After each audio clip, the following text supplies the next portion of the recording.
Hello नमस्ते welcome और welcome back to the educational channel of botany Adda में आप सभी का स्वागत है। गाइस आज मैं आपको BSc third year chemistry paper second के मोस्ट इम्पॉर्टेंट क्वेश्चन बताने वाली हूँ न्यू सिलेबस के अकॉर्डिंग। सभी जो क्वेश्चन है वो आपके 2023 में होने वाले एग्ज़ाम के लिए वेरी इंपॉर्टेंट है। और ये जो सारे क्वेश्चन ये ऑल यूनिवर्सिटी के लिए हैं, यानी जहाँ जहाँ पर आपका सिलेबस मैच हो रहा है वो सारे स्टूडेंट जो हैं वो इन सारे क्वेश्चन को कवर कर सकते हैं। ठीक है, इसका जो सिलेबस है वो मैंने चैनल पर अपलोड कर दिया है और डिस्क्रिप्शन में लिंक भी दे दी है। तो एक बार आप पेपर सेकंड का सिलेबस ज़रूर जाकर चेक करें, देन आप इन सारे क्वेश्चन को कवर करें। ठीक है, तो चलिए स्टार्ट करते हैं आज का अपना topic important question chemistry paper second के बीएससी थर्ड ईयर के। तो देखिए जो आपका पेपर सेकंड है उसका नाम है इनऑर्गेनिक केमिस्ट्री यानी अकार्बनिक रसायन। तो यूनिट वाइज मैं आपको बताऊंगी, एक एक करके हम सभी यूनिट के इम्पॉर्टेंट क्वेश्चन देखेंगे।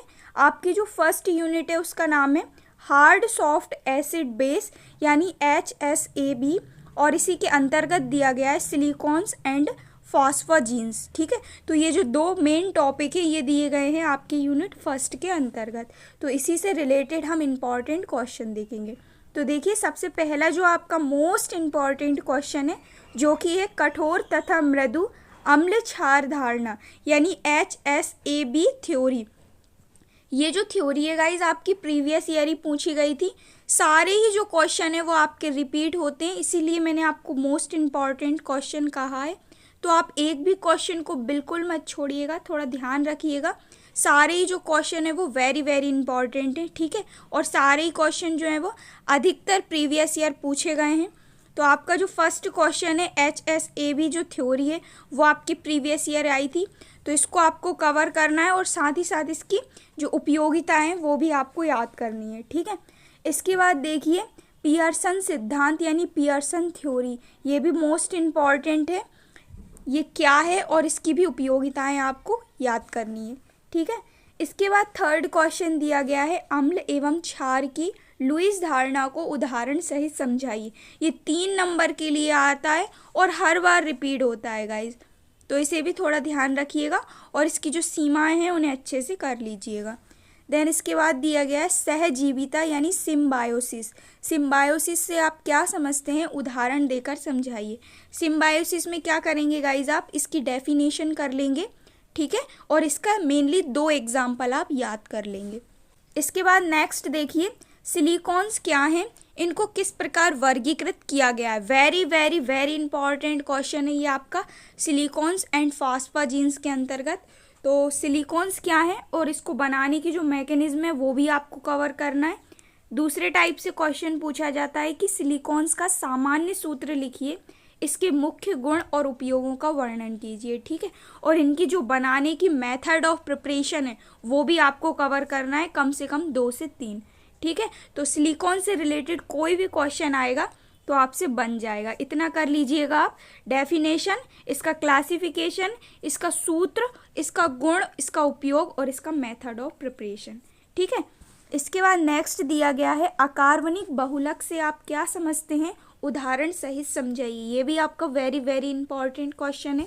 देन आता है फॉस्फोजीन से रिलेटेड क्वेश्चन, ध्यान से सुनिएगा, वेरी इंपॉर्टेंट क्वेश्चन है ये भी आपका कि फॉस्फोजीन का सामान्य सूत्र लिखिए, इसका निर्माण, गुण और इसके उपयोगों का वर्णन कीजिए। ठीक है, दूसरे टाइप से भी पूछा जाता है कि फॉस्फोजीन से क्या तात्पर्य है, त्रिफॉस्फोजीन में बंध की प्रकृति का वर्णन कीजिए। तो इसका भी आपको क्या करना है, सबसे पहले आपको फॉस्फोजीन की जो भी डेफिनेशन, जो भी इंट्रोडक्शन दिया हो वो करना है, इसका जो भी सामान्य सूत्र है, फॉर्मूला है वो करना है, मेथड ऑफ प्रिपरेशन करना है, इसका निर्माण कैसे होता है, इसके गुण, इसकी प्रॉपर्टी करना है, देन इसके यूजेस, इसके उपयोग करना है। ठीक है, तो इन सारे टॉपिक को जब आप कवर कर लोगे फॉस्फोजीन के अंतर्गत तब आपका फॉस्फोजीन टॉपिक क्लियर हो जाएगा। ठीक है, यानी इससे रिलेटेड जो भी आपके क्वेश्चन आएंगे वो आपसे बन जाएंगे, बाहर नहीं जाते हैं, इन्हीं सब से रिलेटेड आ जाते हैं। ठीक है, इसके बाद देखिए नेक्स्ट क्वेश्चन दिया गया है एक्सप्लेन कीजिए या फिर टिप्पणी लिखिए करके पूछे जाते हैं। तो सबसे पहले आपको उच्च तापीय सिलिकॉन, प्रीवियस ईयर ही पूछा गया था गाइस, 2 मार्क्स के लिए ये आपका। Then silicone resin, then PVC यानी पॉलीविनाइल क्लोराइड, ध्यान से सुनिए पॉलीविनाइल क्लोराइड, ये जो है आपका मल्टीपल चॉइस क्वेश्चन में भी पूछा जाता है इसका फुल फॉर्म। ठीक है, तो पॉलीविनाइल क्लोराइड पे टिप्पणी करके याद कर लीजिएगा आप। इसके बाद नेक्स्ट दिया गया है फास्फोनाइट्रिलिक क्लोराइड। ठीक है, तो ये जो आपके 4 टॉपिक बताए मैंने, एक्सप्लेन कीजिए में, ये आपके मेनली जो भी हैं 2 या 3 मार्क्स के लिए पूछे जाते हैं। पॉलीविनाइल क्लोराइड का जो फुल फॉर्म है वो आपका मल्टीपल चॉइस क्वेश्चन में पूछा जाता है। ये सारे ही क्वेश्चन जो हैं वो आपके यूनिट फर्स्ट के अंतर्गत दिए गए हैं, जो कि हर बार रिपीट होते हैं।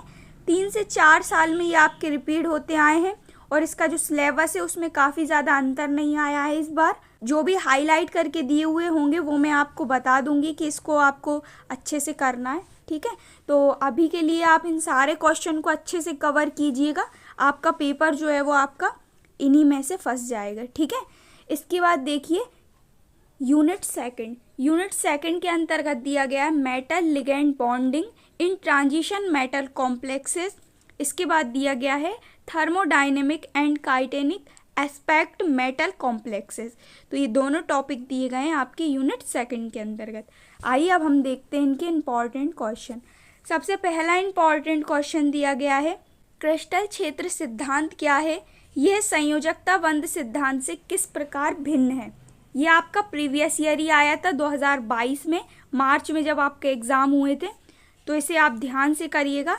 इसको एक और टाइप से पूछा जाता है CFT यानी क्रिस्टल फील्ड थ्योरी यानी क्रिस्टल फील्ड सिद्धांत। तो आता है क्रिस्टल फील्ड सिद्धांत से आप क्या समझते हैं, अष्टफलकीय संकुलों में क्रिस्टल क्षेत्र विघटन को समझाइए। ठीक है, तो ये 2 टाइप से आपके क्वेश्चन बनते हैं क्रिस्टल फील्ड थ्योरी के अंतर्गत। इसके बाद देखिए सेकंड नेक्स्ट क्वेश्चन, क्रिस्टल क्षेत्र विपाटन ऊर्जा से आप क्या समझते हैं, यानी क्रिस्टल फील्ड स्टेबलाइजेशन एनर्जी से आप क्या समझते हैं, इसको प्रभावित करने वाले कारकों का वर्णन कीजिए। ये भी आपका इम्पॉर्टेंट क्वेश्चन है, और ये आता है आपका CFSE करके यानी क्रिस्टल फील्ड स्टेबलाइजेशन एनर्जी।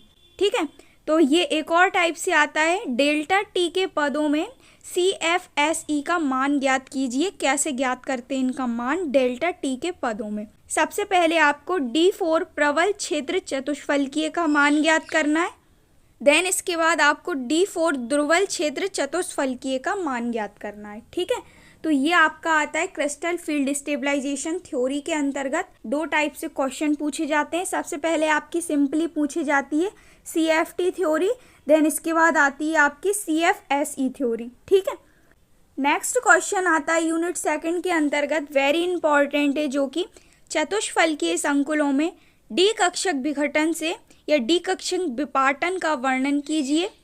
एक तो आपका चतुष्फलकीय संकुलों से रिलेटेड आता है, और दूसरा आता है अष्टफलकीय संकुलों से रिलेटेड, यानी अष्टफलकीय संकुलों में डी कक्षक विपाटन का वर्णन कीजिए। ठीक है, और एक और आता है समतल वर्गाकार संकुलों में डी कक्षक विपाटन का वर्णन कीजिए। यानी हर साल ही आपके रिपीट होते हैं, कभी आपका चतुष्फलकीय संकुलों में पूछा जाता है, कभी आपका अष्टफलकीय संकुलों में पूछा जाता है, और कभी आपका समतल वर्गाकार संकुलों में डी कक्षक विपाटन जो है वो पूछा जाता है। यानी हर साल ही आपका रिपीट होता है। तो ये तीनों को आप अच्छे से कवर करिएगा, ध्यान से देखिएगा। चतुष्फलकीय, अष्टफलकीय और समतल वर्गाकार संकुलों में तीनों ही अलग अलग हैं, तीनों बिल्कुल भी सेम नहीं है। ठीक है, इसके बाद नेक्स्ट देखिए संयोजकता बंध सिद्धांत यानी संयोजकता बॉन्ड थ्योरी व क्रिस्टल फील्ड थ्योरी की तुलना कीजिए। यानी इसमें आपको अंतर लिखना है, किस किस में, संयोजकता बंध सिद्धांत में और क्रिस्टल फील्ड थ्योरी में।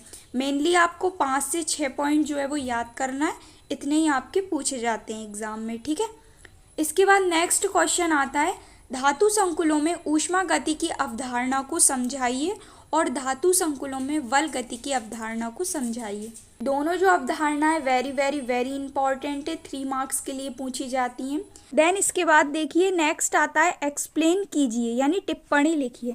सबसे पहला है टेम्पलेट प्रभाव, कीलेट प्रभाव, एंट्रोपी प्रभाव और बंद ऊर्जा।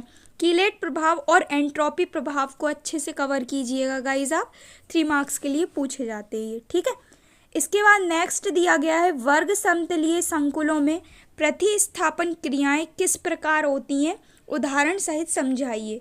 ये भी आपका इम्पॉर्टेंट क्वेश्चन है। एक और आता है, समतल वर्गाकार संकुलों में अभिक्रिया की दर को प्रभावित करने वाले कारकों को स्पष्ट कीजिए। तो गाइज ये जो आपका समतल वर्गाकार संकुल है, इस पे से एक क्वेश्चन बनना तय है, तो आपको इसको अच्छे से कवर करना है। ठीक है, 2 टाइप से क्वेश्चन पूछे जाते हैं, इनकी प्रतिस्थापन अभिक्रियाएं और इनके संकुलों की अभिक्रियाएं और इनको प्रभावित करने वाले कारक। ठीक है, इसके बाद बढ़ते हैं हम आगे। नेक्स्ट दिया गया है, एक्सप्लेन कीजिए विषम प्रभाव लिगेंडों की क्षारीय शक्ति अक्रिय और क्रियाशील यौगिकों में अंतर। वेरी वेरी वेरी इंपॉर्टेंट है, इस बार ये हाईलाइट करके दिए गए हैं आपके विषम प्रभाव लिगेंडों की क्षारीय शक्ति। ठीक है, तो इनको आप कुछ भी करके कवर कर ही लीजिएगा, 2 मार्क्स का क्वेश्चन बनना तय है आपके यूनिट 2 के अंतर्गत। ठीक है, तो ये सारे क्वेश्चन आते हैं आपके यूनिट 2 के अंतर्गत, इनको आपको अच्छे से देखना है। सारे ही क्वेश्चन रिपीट हुए हैं आपके बार बार, कुछ क्वेश्चन आपके प्रीवियस ईयर आए हैं। ये 3rd क्वेश्चन जो है, इसके अंतर्गत मैंने आपको 3 टाइप से क्वेश्चन बताए हैं, चतुष्फलकीय, अष्टफलकीय और समतल वर्गाकार संकुलों में द्विकक्षक विपाटन। इसको आपको मेनली ज़्यादा अच्छे से करना है। ठीक है, इसके बाद अब हम देखते हैं यूनिट 3 के मोस्ट इम्पॉर्टेंट क्वेश्चन। तो यूनिट 3 जो है उसका नाम है magnetic properties of transition metal complexes. देखिए, सबसे पहला क्वेश्चन है, काफ़ी छोटी सी यूनिट है ये आपकी, 4 से 5 क्वेश्चन बताऊंगी मैं आपको। सभी क्वेश्चन को यदि आप अच्छे से करेंगे, 4 से 5 क्वेश्चन, तो इसमें से आपको नंबर खींचना आसान हो जाएगा इस यूनिट के अंतर्गत। ठीक है, तो ध्यान से देखिए, सबसे पहला क्वेश्चन है, चुंबकीय व्यवहार से आप क्या समझते हैं? चुंबकीय व्यवहार कितने टाइप के होते हैं, स्पष्ट कीजिए। ठीक है, तो मैग्नेटिक बिहेवियर जो है, जैसा कि इसकी यूनिट का नाम ही दिया गया है मैग्नेटिक प्रॉपर्टी, तो सबसे पहले आपको क्या करना है, मैग्नेटिक बिहेवियर जो भी होता है उसकी डेफिनेशन, उसका इंट्रोडक्शन और इसके टाइप्स करना है। ठीक है, टाइप्स के अंतर्गत आपको एक्सप्लेन करके अलग अलग भी पूछ लिया जाता है, प्रतिचुंबकीय, लोह चुंबकीय, अनुचुंबकीय और प्रतिलोह चुंबकीय। इनको अच्छे से करिएगा, इनमें डिफरेंसेस भी पूछ लिए जाते हैं, इनमें टिप्पणी करके भी पूछ लिए जाते हैं और इनमें अलग से सेपरेट क्वेश्चन भी पूछ लिया जाता है। ठीक है, तो फर्स्ट क्वेश्चन यही है आपका। इसके बाद नेक्स्ट क्वेश्चन है, चुंबकीय सुग्राहिता से आप क्या समझते हैं? चुंबकीय सुग्राहिता मापन की विधियों का वर्णन कीजिए। Very very very important question, ये आपका हर बार रिपीट होता है। ठीक है, इसके बाद एक और इम्पॉर्टेंट क्वेश्चन है, एलएस कपलिंग यानी एलएस युग्मन से आप क्या समझते हैं? उदाहरण के द्वारा एलएस युग्मन से प्राप्त पद संकेतों को स्पष्ट कीजिए। ये भी आपका मोस्ट इम्पॉर्टेंट क्वेश्चन है, हर बार रिपीट होता है, 3 टाइप से पूछा जाता है। और जो आपकी एलएस युग्मन है या फिर एलएस कपलिंग है, उसे रसल सॉन्डर्स युग्मन भी कहा जाता है। ठीक है, तो आप कंफ्यूज मत होइएगा। इसके बाद आता है एस एस युग्मन और एल एल युग्मन को उदाहरण सहित समझाइए। तो 3 टाइप से क्वेश्चन बनते हैं, एल एस युग्मन, रसल सॉन्डर्सल युग्मन, एस एस युग्मन और एल एल युग्मन। तो इनको सबको कर लीजिएगा आप, अच्छा क्वेश्चन है, इजी क्वेश्चन है ये आपका और इम्पॉर्टेंट है। ठीक है, देन इसके बाद नेक्स्ट क्वेश्चन दिया गया है, चुंबकीय सुग्राहिता मापने की गॉय विधि का सचित्र वर्णन कीजिए। तो ये इसकी जो चुंबकीय सुग्राहिता है, मैग्नेटिक ससेप्टिबिलिटी है, इसकी गॉय मेथड इम्पॉर्टेंट है, इसका सचित्र वर्णन दिया गया है बुक में, तो इसे आप कर लीजिएगा। इसके बाद नेक्स्ट है बहुक्ता यानी मल्टीपलिसिटी। मल्टीप्लिसिटी जो है ये भी आपकी 2 मार्क्स के लिए पूछी जाती है। ये क्या होती है यानी इसकी डेफिनेशन और इसे किस प्रकार ज्ञात किया जाता है वो आपको करना है। ठीक है, इसके बाद नेक्स्ट दिया गया है, चुंबकीय पारगम्यता से आप क्या समझते हैं? निर्वात में पारगम्यता का मापन किस प्रकार किया जाता है, एक्सप्लेन कीजिए। ये आपका हाईलाइट करके दिया हुआ है इस बार के सिलेबस में। ठीक है, इसके बाद एक और क्वेश्चन है जो कि वेरी वेरी इंपॉर्टेंट क्वेश्चन है, एक्सप्लेन कीजिए या फिर टिप्पणी लिखिए, कक्षक चुंबकीय आघूर्ण और चक्रण चुंबकीय आघूर्ण। ठीक है, तो ये 5 क्वेश्चन मैंने आपको बताए यूनिट 3 के अंतर्गत, इनको आपको बहुत ही अच्छी तरीके से करना है। बहुत ही ज़्यादा अच्छी यूनिट है ये आपकी, काफ़ी इजी लैंग्वेज में इसके सारे ही आंसर्स दिए गए हैं बुक में। एलएस युग्मन को अच्छे से देख लीजिएगा, चुंबकीय सुग्राहिता और मैग्नेटिक बिहेवियर। ठीक है, इनको आप अच्छे से करिएगा, 5 क्वेश्चन इनको आप कर लेंगे ना, तो आपकी जो यूनिट 3 है वो कंप्लीट हो जाएगी। ठीक है, और यूनिट की तुलना में देखा जाए तो काफ़ी छोटी सी यूनिट है ये आपकी। इसके बाद बढ़ते हैं हम आगे। आपकी यूनिट 4 के अंतर्गत दिया गया है इलेक्ट्रॉनिक स्पेक्ट्रा और ट्रांजिशन मेटल कॉम्प्लेक्स। इसके बाद एक और पॉइंट दिया गया है कॉम्प्लेक्सेस विथ एरोमेटिक सिस्टम। ये एरोमेटिक सिस्टम जो है वो न्यू इंक्लूड हुआ है आपका यूनिट 4 के अंतर्गत। ठीक है, तो देखिए हम इम्पॉर्टेंट क्वेश्चन देखते हैं। सबसे पहला इम्पॉर्टेंट क्वेश्चन है इलेक्ट्रॉनिक ट्रांजिशन यानी इलेक्ट्रॉनिक संक्रमण से आप क्या समझते हैं। इलेक्ट्रॉनिक संक्रमण का वर्गीकरण दीजिए। ठीक है, नेक्स्ट क्वेश्चन दिया गया है संक्रमण धातुओं के संकुलों के इलेक्ट्रॉन स्पेक्ट्रा को उदाहरण सहित स्पष्ट कीजिए। ये भी इम्पॉर्टेंट है आपका इलेक्ट्रॉनिक स्पेक्ट्रा के अंतर्गत। इसके बाद नेक्स्ट क्वेश्चन दिया गया है वेरी वेरी इंपॉर्टेंट क्वेश्चन है डीडी ट्रांजिशन के लिए वर्ण नियम और डीडी ट्रांजिशन दोनों ही। ठीक है, वर्ण नियम क्या है, डीडी ट्रांजिशन के लिए वर्ण नियम को समझाइए। ये 2 टाइप से आपका क्वेश्चन पूछा जाता है। इसके बाद नेक्स्ट दिया गया है very important question orbital energy level यानी ऑर्गल ऊर्जा स्तर चित्र। वेरी इंपॉर्टेंट है, D1 और D2 के लिए उदाहरण सहित समझाइए। इसका जो एनर्जी लेवल डायग्राम है उसे आप अच्छे से कर लीजिएगा। ठीक है, स्पेक्ट्रोस्कोपिक मूल अवस्थाओं को उदाहरण सहित समझाइए। ये भी अच्छा क्वेश्चन है। इसके बाद नेक्स्ट क्वेश्चन दिया गया है प्रविष्ट अभिक्रियाएं क्या हैं, उदाहरण सहित समझाइए। ये आपका इस बार न्यू इंक्लूड हुआ है प्रविष्ट अभिक्रियाएं। नेक्स्ट दिया गया है ओलिफिन धातु संकुलों की बनाने की विधियां, गुण और संरचना को समझाइए। ये भी आपका एरोमेटिक जो भी कंपाउंड है उसके अंतर्गत क्वेश्चन दिए गए हैं। इनको मत छोड़िएगा क्योंकि ये आपके न्यू इंक्लूड हुए हैं इस बार, तो इनको अच्छे से करिएगा आप। इसके बाद नेक्स्ट दिया गया है ऑक्सीकरण योगात्मक अभिक्रियाओं से आप क्या समझते हैं, एक्सप्लेन कीजिए। देन नेक्स्ट दिया गया है साइक्लोपेंटाडाइनिल संकुल। इनको बनाने की विधि और उपयोग कर लीजिएगा। मेनली आप 3 विधियां कर लीजिएगा इन संकुलों को बनाने की। ठीक है, नेक्स्ट दिया गया है धातु एल्काइन संकुल पर टिप्पणी लिखिए। ये भी आपका 2 मार्क्स के लिए पूछा जा सकता है इस बार, अच्छा क्वेश्चन है। ठीक है, तो ये सारे क्वेश्चन बनते हैं आपके यूनिट 4 के अंतर्गत। डीडी ट्रांजिशन वर्ण लॉ अच्छे से कर लीजिएगा, इलेक्ट्रॉनिक स्पेक्ट्रा अच्छे से कर लीजिएगा और एरोमेटिक सिस्टम के अंतर्गत भी मैंने आपको इम्पॉर्टेंट क्वेश्चन बता दिए हैं। ठीक है, अब हम बढ़ते हैं आगे और अपनी जो लास्ट यूनिट है यूनिट 5 उसको देख लेते हैं। तो आपकी जो यूनिट 5 है इसके अंतर्गत दिया गया है बायो इनऑर्गेनिक केमिस्ट्री फर्स्ट और बायो इनऑर्गेनिक केमिस्ट्री सेकंड। ये आपकी 5th यूनिट है। देखते हैं, सबसे पहला क्वेश्चन है धातु पोरफायरिन क्या होते हैं, हीमोग्लोबिन और मायोग्लोबिन को उदाहरण द्वारा समझाइए। ये आपका प्रीवियस ईयर पूछा गया था, धातु पोरफायरिन या मेटल पोरफायरिन। ठीक है, एक और क्वेश्चन बनता है कि पोरफायरिन आयरन के साथ बने हुए एक संकुल यौगिकों का नाम और उनकी संरचना को एक्सप्लेन कीजिए। ठीक है, नेक्स्ट क्वेश्चन है सोडियम पंप यानी Na+ पंप की आवश्यकता क्या है, कैल्शियम यानी Ca2+ पंप से ये किस तरह भिन्न है, समझाइए। ठीक है, इसके बाद नेक्स्ट दिया गया है दीर्घ पोषक तत्व तथा सूक्ष्म पोषक तत्व क्या हैं, समझाइए। वेरी इंपॉर्टेंट क्वेश्चन है, अलग अलग करके भी पूछे जाते हैं ये आपके तत्व। नेक्स्ट दिया गया है मेटेलोपोरफायरिन, वेरी इंपॉर्टेंट क्वेश्चन है, इसकी संरचना कर लीजिएगा। देन हीमोग्लोबिन और मायोग्लोबिन के कार्य 3 मार्क्स के लिए पूछे जाते हैं, वेरी इंपॉर्टेंट है। ये देखिए, ये जो सारे तत्व दिए गए हैं sodium, potassium, zinc, cobalt, nickel, silicon, vanadium, इन सभी के तत्वों के कार्य कर लीजिएगा। इसके अलावा भी आपकी बुक में जो भी इम्पॉर्टेंट दिए हुए हों उनको भी आप कर लीजिएगा क्योंकि ये आते ही आते हैं। ठीक है, तो इन सारे तत्वों के कार्य आप अच्छे से कर लीजिएगा। इसके बाद दिया गया है वेरी इंपॉर्टेंट क्वेश्चन है सोडियम और पोटेशियम पंप क्या है, इनकी क्रियाविधि, इनकी मैकेनिज्म को समझाइए। ठीक है, नेक्स्ट क्वेश्चन है साइटोक्रोम प्रोटीन का वर्णन कीजिए। इसके बाद दिया गया है नेक्स्ट क्वेश्चन फेरिडॉक्सिन कितने टाइप्स के होते हैं, प्रत्येक इकाई में अवयव संख्या बताइए। ठीक है, इसके बाद नेक्स्ट क्वेश्चन दिया गया है, इस बार ये आपका हाईलाइट करके दिया गया है साइटोक्रोम, इसके पूछने के ज़्यादा चांसेस हैं तो इसे आप अच्छे से करिएगा।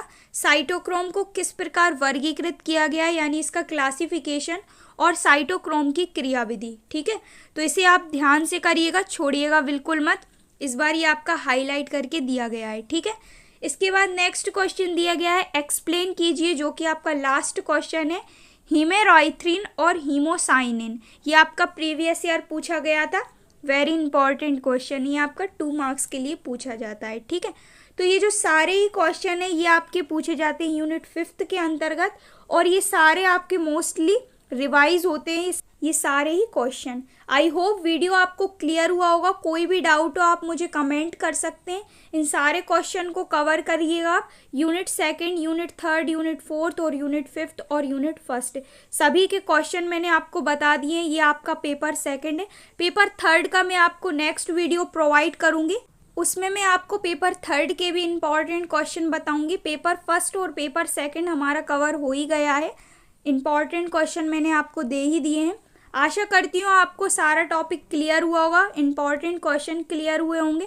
वीडियो को लाइक शेयर सब्सक्राइब करना ना भूलें। कोई भी डाउट हो आप मुझे कमेंट करके बता सकते हैं।